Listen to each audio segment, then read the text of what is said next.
Hello, you guys. This video is normally a live stream recap. This is going to be the astrology forecast for the week of November 3rd to November 9th. Normally, I live stream this every Sunday at 4 p.m. PST on Twitch and TikTok, but I'm out of town, so I'm just doing the recording of it. So I'm going to do the normal style that I do when I'm live streaming, which is pretty freeform and talking, and I don't get the benefit of connecting and you guys asking me questions, but I'm still going to keep that same cadence that I always do. Little housekeeping before we get started. A couple things to know about me if this is the first time that you're engaging with me. Hi, I'm Izzy. I go by Astremia here, and then on other platforms, 8th House Mercury. I am a professional evolutionary astrology. This is something that I've been doing for over 10 years. It's my deepest passion. I have readings available if you're interested. All of my information is going to be linked below. Okay, cool. Also join my Discord if you want to join. Fun community. Anyways, okay, let me get comfy. Okay, comfy. Right now I'm literally looking at the transits with you. For, again, new people, I only do astrology real time. I don't like to go too far ahead in the future because I don't want to start future tripping about transits. So I do it a week ahead, smaller increments, easier to digest. We can usually feel these transits coming on by the time I'm talking about them. So Monday the 3rd, we have Mars trining Neptune. On Tuesday the 4th, Mars is going to be entering Sagittarius. And with that, Mars is following that same path that Mercury just did the week before.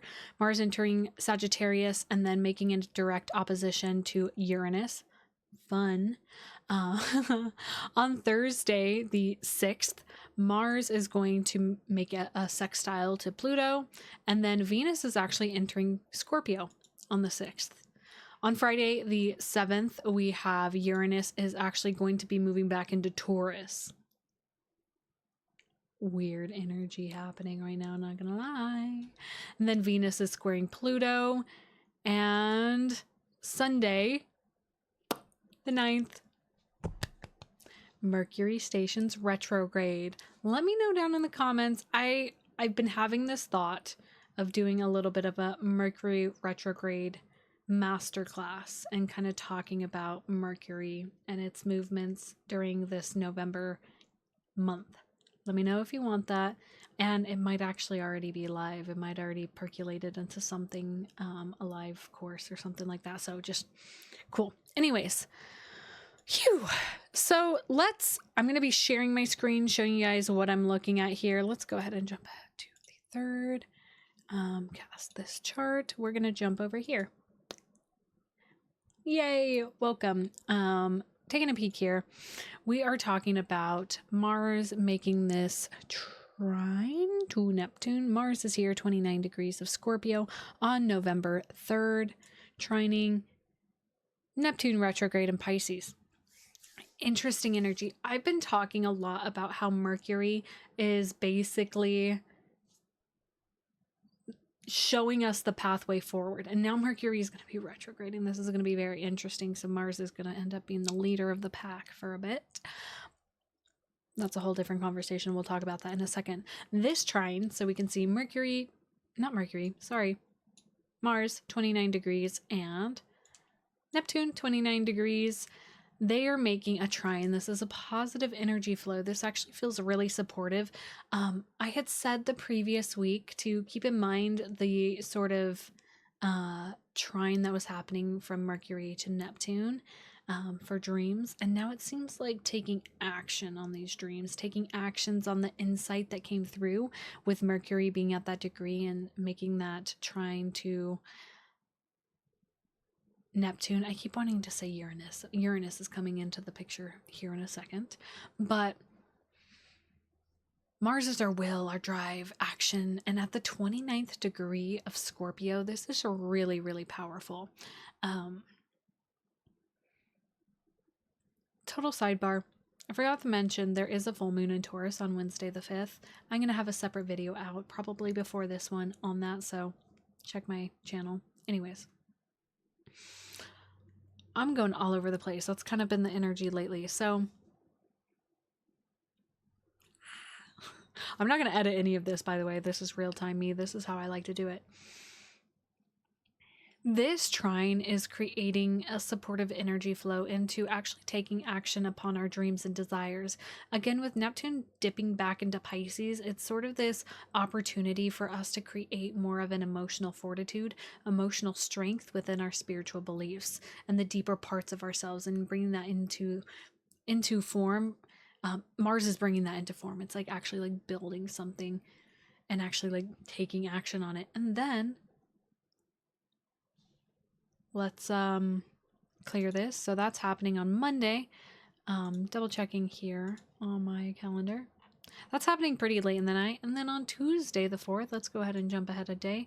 We're going to be seeing Mars shift into Sagittarius. Mars is kind of the key player. Mars and Mercury making moves, and Venus too. Lots of planetary shifting actually happening this week, which is very, very interesting. So Mars shifts into Sagittarius. It's almost like taking that depth of wisdom from Scorpio and like moving it forward. But Mars is facing off with Uranus. This is a little bit different than our opposition that we had with Mercury against Uranus. This is Mars against Uranus. And so bringing in those sort of archetypal themes that I brought in earlier about Mercury and Uranus, or the archetypes of Sagittarius versus Gemini. So Mars in Sag is going towards their goal, eyes on the prize, eyes on the target, going for it. And Uranus is kind of stopping Mars in his tracks and is like, what you gonna do about it? It's kind of giving like, this is a weird image that's coming to my mind, and for those of you who are new here, I get a lot of imagery. That's my best way. It's a form of storytelling. It's almost like I see like a nerd guarding a library. It's like, I know you want this wisdom, but I'm also seeing like a debate energy too, of like who knows the most. And the interesting energy about Uranus retrograde in Gemini right now, 0 degrees Gemini, before shifting back into Taurus, it's almost like it has this very interesting edge that's just coming through as I'm like bringing in that layer of it shifting back into Taurus. It's almost like taking a deep breath before like diving back into previous work, because a lot of insights have been coming through. I'll talk about that in a little bit. I'm kind of in a channeled trance talking about these right now. This opposition is... The thing about Mars and Sagittarius here is it's wisdom that is gained through like actual application and like getting your fingers dirty, versus this Uranus and Gemini is like very academic or like almost connected to something that's not tangible. Mars is like boots on the ground, actually moving forward. Uranus and Gemini is this higher consciousness. It's the higher octave of Mercury. So it's our higher mind that is like in this opposition. This, I heard like, you know, like the like a shoot off kind of thing. Like it's kind of like that energy of like who's going to draw their gun first, metaphorically, of course. And there's the thing that Gemini and Sagittarius have in common is belief and knowledge. And so it's like there's this sort of pull between like who's right, who's gonna, you know, like the thing is Mars and Sagittarius is willing to die for their wisdom and to like actually really, it's giving very novice sort of energy, especially at the 0 degree point. It's like a novice or a cadet. I bring in a lot of war terms when we're talking about Mars here, because Mars is that sort of warrior aspect of ourselves. It's kind of like the questioning of the I wanted to say sergeant, but Uranus and Gemini isn't sergeant energy. It's more of like the person making the battle plan. So it's like a higher degree where the sergeant's kind of like maintaining these people, but it's like it's a higher degree, and it's, but both have really important wisdom. because this Uranus in Gemini I've been talking about is kind of like the gatekeeper of the Akashic records. It's like handing you a book of like, here's some knowledge. I'm just going to send them a download. Here you go. Opens things up mentally. It's like, whoa, I didn't even think this way before. And then Mars in Sagittarius is bringing in this other edge of like, I just know what I want, so I'm going to go for it. I just went through Scorpio, dragging my ass through the underworld to get here. So you think I'm going to stop? No. So there's this clash. And both are right, but it's definitely friction within your own internal dialogue too. On a personal level, this is just tension between like two truths at once, okay? So very interesting energy with that happening. I can see this being very interesting on the world stage, but I'm not going to talk about that in this video. That is not what I'm here. I'm here for personal development. So, with Mars being in Sagittarius, there's going to be a lot more desire to go towards our dreams and to actually bring it into form. It's really, really beautiful. Now, going to the next day, we have a full moon happening in Taurus. I'm going to have a full video on it. It's going to be in the second decan, ruled by the moon. This moon's ruling itself, which is really powerful. And then it is ruled by the Six of Pentacles, which is about giving and receiving and a balance within that realm, which is really beautiful. But again, I'm going to have a full video on that, which is probably already live, so it'll be linked down below. Now, jumping ahead to the 6th, we see Venus moving into Scorpio, and then we're also going to be seeing Mars sextiling Pluto. So this sextile to Pluto, we'll already feel that happening, which kind of is a little bit of an instigator to this opposition, because Pluto's creating, is rooting for both teams, realistically. But this sort of energy of Pluto making this sextile to Mars, you know, again, Mars is our will, our drive to get things done. And Pluto is our planet of transformation and intensity. And this sextile is like, really like, go for your dreams. Yeah, you could do it. It's like rooting for the underdog kind of energy. Pluto right now is just really about that. So with them being rooted in Aquarius right now, it's like, yeah, I want all the underdogs to win right now. Viva la revolution. Anyways, so, okay. Yeah, this sextile is really cool energy. I'm loving this. I'm digging this. This is going to bring in just like more supportive energy to this opposition of just like, just do it. Just like push yourself and like follow through with that desire. There's still going to be the tension there, and that's a part of life. No matter what, continuing towards your goal, even if, you know, things say otherwise. And just a reminder, like Uranus is going to be moving back into Taurus and is going to kind of break that intensity. So it's only lasting for a bit, this like mental intensity that's almost like, you know, like, is that the wise thing to do? Mars isn't really concerned about like the intellectual smart thing to do. It's like, I want to have the lived experience. That's the thing about Sagittarius. They want to travel and go and be in the world. And Pluto supporting that is like, yeah, go for it, dude. Yeah, dude, I'm cheering you on. You're going to transform through this process no matter what. Yes. And then Venus entering Scorpio. Yummy, delicious Persephone herself descending into the underworld. This is this beautiful, yummy, sultry energy of our planet of love, beauty, value, dipping into Scorpio, which is just deepening the way that we want our heart to be expressed. This is really, I love Scorpio energy in general. I really feel this like undercurrent, underlayer just coming in more. Also, it's 4:44 on my clock right now. That felt important to name for somebody who's listening. More, you know, there's this transformative quality to this Venus and Scorpio. It's really allowing ourselves to be transformed through love and understanding that going deeper beneath the surface level, because Venus has been in Libra, which has been very surface level. It's almost like, you know, just skating along, like, I just want to keep the peace. I want to keep the peace. And Venus moves into Scorpio and it's almost like, I can breathe. I want to go deeper. I'm ready to like actually dive into what's present in my life, especially within love, within my values, like just allowing ourselves to go deeper. I'm noticing my voice is getting a little rough while I was saying that too, a little gravelly, a little sultry. Just allowing yourself to be in that expression, and showing up in relationships too. And really, this is transforming your values and what wants to be named, what wants to be witnessed, even if it's messy. Okay.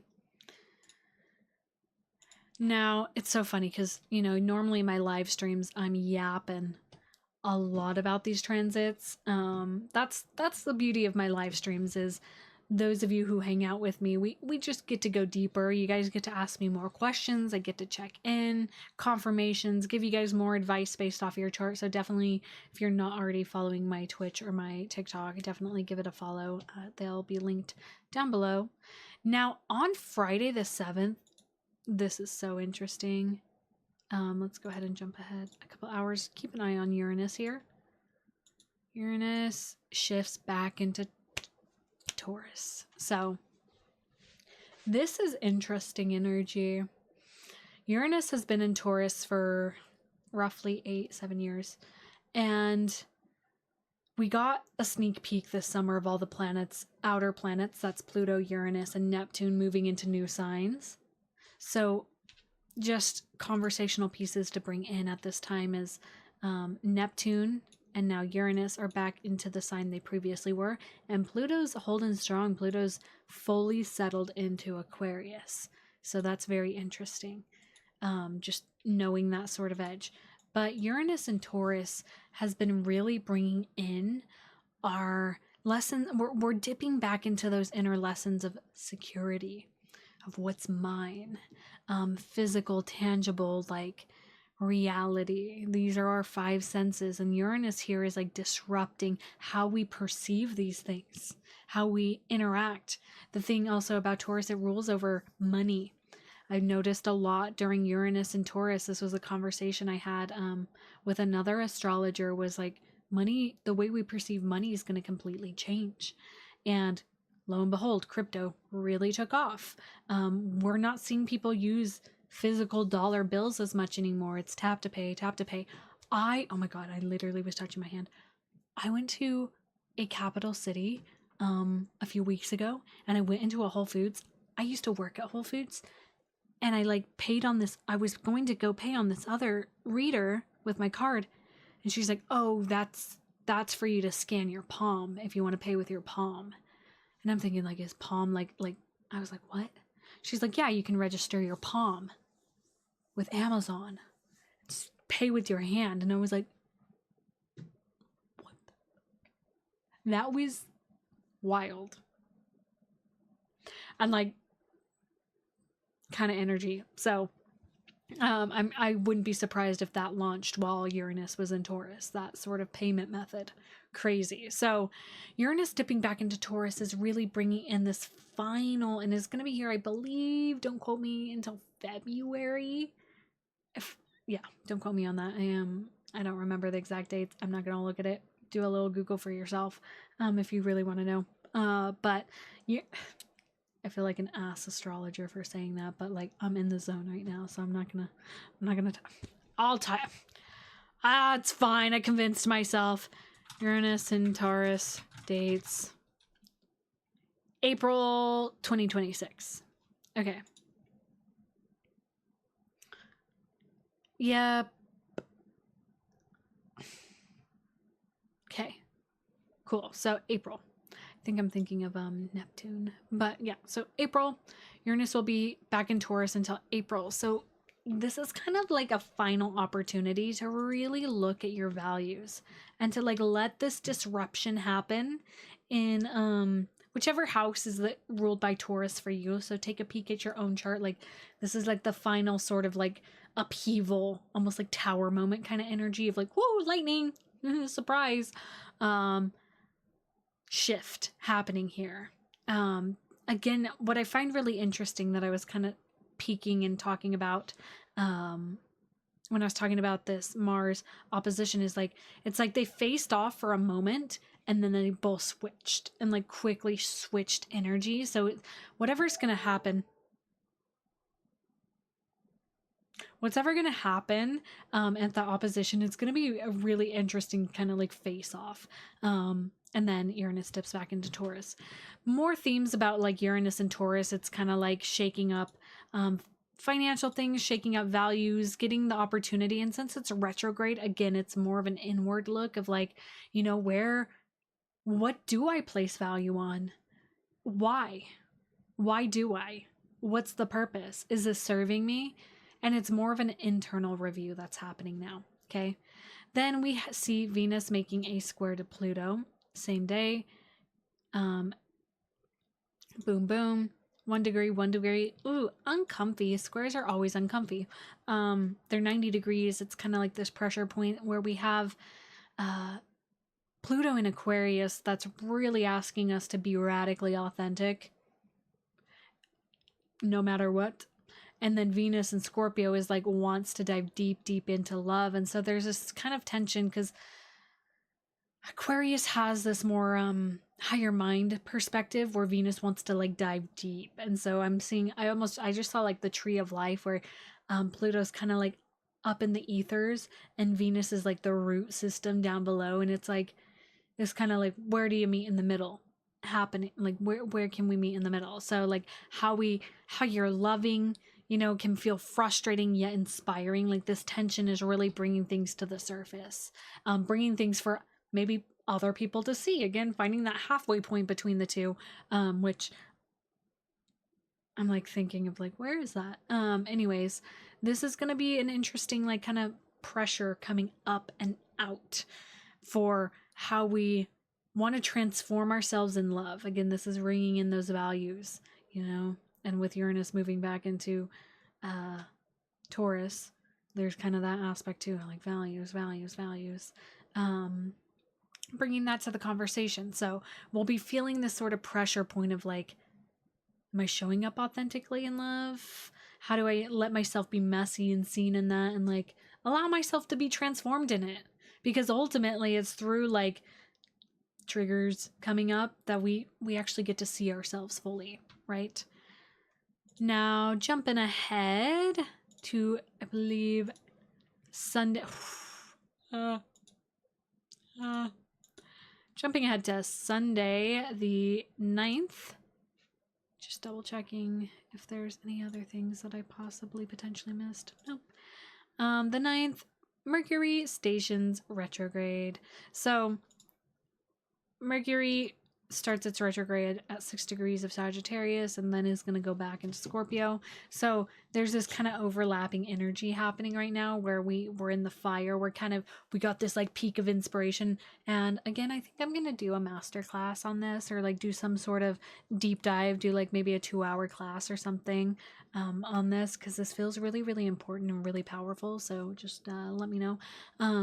Mercury retrograde happens, people get really scared, really worried, but Mercury's moving from Sagittarius back into Scorpio, so it's kind of like this curious learning moving back into the depths and like really what was excavated, like what was coming up these last few weeks with Mercury and Scorpio, and how can we reevaluate them. My left ear's ringing, so that brings in this edge of like receiving, like allow yourself to like sit in the state of like stillness, verbal stillness, because when Mercury goes retrograde, it brings the mind inwards and reflecting on patterns and how we showed up. And there's a deeper quality with it being in these later signs of Sagittarius and Scorpio, like just really, I just got a pain in my right ear. So some pain points with how you've been exerting yourself. So it's almost like, okay, reevaluate those communication edges. So don't be afraid of Mercury retrograde. You'll be fine. Just reflect, be aware that conversations might end up not being perfect, and that is okay. That's the nature. Go inwards, all of those beautiful things. I just totally forgot that I had these candles burning, so glad I saw those. Let's go ahead and clear this, and we are going to jump back to here. So that's the forecast for the week. Again, just kind of recapping again. On Monday, the 3rd, Mars is trining Neptune. Then on the 4th, Mars moves into Sagittarius, opposes Uranus. Then on the 6th, Mars makes a sextile to Pluto. Venus enters Scorpio. Friday the 7th, Uranus moves back into Taurus. Venus squares Pluto. And then on Sunday the 9th, Mercury goes retrograde. And additionally, we do have a full moon in Taurus happening on the 5th, pretty early in the morning. I'll have a full video on that for those of you who are interested, and a newsletter going out on it. So, whew, I wish I was doing this live. This seems like a really fun week. So definitely drop a comment below. Questions, comments, concerns. Please feel free to join the Discord if you're looking for community and just deeper connection. And what other beautiful things am I up to? Readings, as always, if you're feeling the call to get a natal chart reading, all of my offerings will be okay. Love you guys.